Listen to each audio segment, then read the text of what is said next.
नमस्कार मंडळी. छोट्या पडद्यावरील लोकप्रिय मालिका ठरलं तर मग मधून प्रेक्षकांच्या भेटीला आलेल्या अभिनेत्री ज्योती चांदेकर म्हणजेच प्रेक्षकांच्या लाडक्या पूर्णाजी काळाच्या पडद्याआड गेल्या आहेत.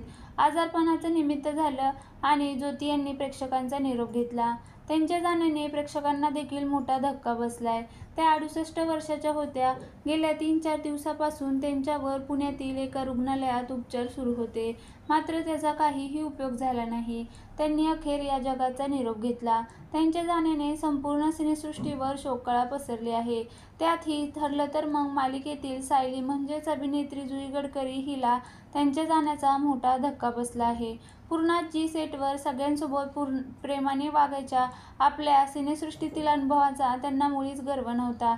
ते त्यांचं दुसरं कुटुंबच होतं. त्यामुळे जुई गडकरीसोबतही त्यांचं लेकीसारखं नातं निर्माण झालेलं. जुई त्यांच्यासोबतचे अनेक फोटो शेअर करायची. त्यांच्यात अतिशय सुंदर मैत्री होती. त्यामुळे ज्योती यांच्या अशा अचानक जाण्याचा जुईला मोठा धक्का बसलाय. तिने त्यांच्या निधनानंतर एक स्टोरी शेअर करत पोस्ट केली. तिने तिचा आणि पूर्णाजीचा फोटो शेअर केलाय. यात तिनं लिहिलं, "तू गेलीये यावर माझा विश्वासच नाही. तू फसवलंस ग आजी." ज्योती यांनी वयाच्या 12व्या वर्षापासून अभिनयाला सुरुवात केली.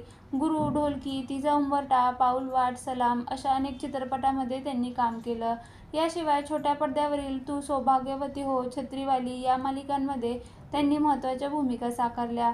ज्योती चांदेकर यांना मानाचा बालगंधर्व जीवनगौरव पुरस्कार देखील सन्मानित करण्यात आलं. मात्र आता त्यांच्या निधनाने सिनेसृष्टीत एक पोकळी निर्माण झाली आहे.